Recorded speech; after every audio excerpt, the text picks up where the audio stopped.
Aujourd'hui, mes collègues et moi allons aborder des sujets d'intérêt pour les sociétés de valeurs mobilières étrangères. Les sociétés de valeurs mobilières étrangères s'intéressent beaucoup à la mobilisation de capitaux auprès d'investisseurs institutionnels et fortunés canadiens. Le Canada a des frontières relativement ouvertes pour permettre l'accès à ces capitaux, à condition que certaines dispenses modestes soient respectées.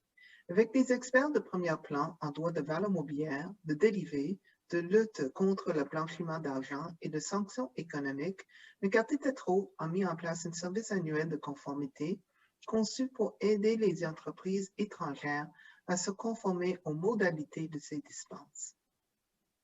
Les entreprises non résidentes exerçant des activités liées aux valeurs mobilières doivent comprendre la portée de l'application des lois relatives à la lutte contre le blanchiment d'argent, la LBA, et savoir si elles s'appliquent ou non à elles et se tenir au courant des modifications apportées à la réglementation en constante évolution.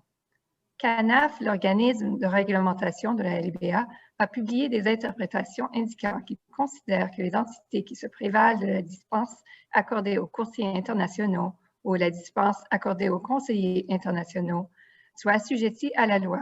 Le défaut de se conformer à la loi peut entraîner des sanctions réglementaires ou des atteintes à la réputation. Les sanctions économiques sont une arme de choix dans les guerres commerciales internationales d'aujourd'hui.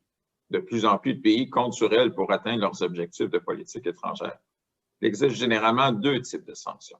Celles qui interdisent ou restreignent le commerce entre les pays, par exemple le commerce des biens et services et les transferts de technologies, et celles qui ciblent des individus ou des entités en les visant par une interdiction. Si vous êtes une entreprise non résidente exerçant des activités liées aux valeurs mobilières qui cherche à accéder à des capitaux au Canada, vous serez assujetti aux obligations de surveillance et de déclaration en vertu de ces mesures d'interdiction. Les sanctions et la législation antiterroriste changent fréquemment et sans préavis. De plus, la liste des sanctions du Canada diffère considérablement de celle de ses homologues américains et européens. Je suis spécialisé dans les sanctions économiques et notre équipe aide les entreprises non résidentes exerçant des activités liées aux valeurs mobilières à gérer leur exposition au risque en vertu de ces mesures de sanctions économiques. Les organismes de réglementation procèdent désormais à des vérifications aléatoires de la conformité de ces sociétés et nous avons une solution pour les aider à gérer ce risque.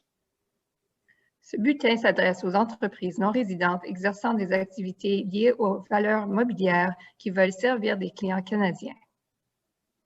Nos abonnés recevront un avis personnalisé qui contient des conseils sur la façon de se conformer aux dispenses dont ils se prévalent. Nous adoptons une approche proactive en déterminant l'incidence des nouvelles lois ou des modifications apportées aux lois existantes, ainsi que les tactiques permettant à nos clients de demeurer conformes. Et si la loi change, nous avisons rapidement nos clients. Rendez-vous sur notre site Web, téléchargez notre livre blanc. Apprenez en davantage sur ces exigences réglementaires et sur la façon dont nous pouvons vous aider.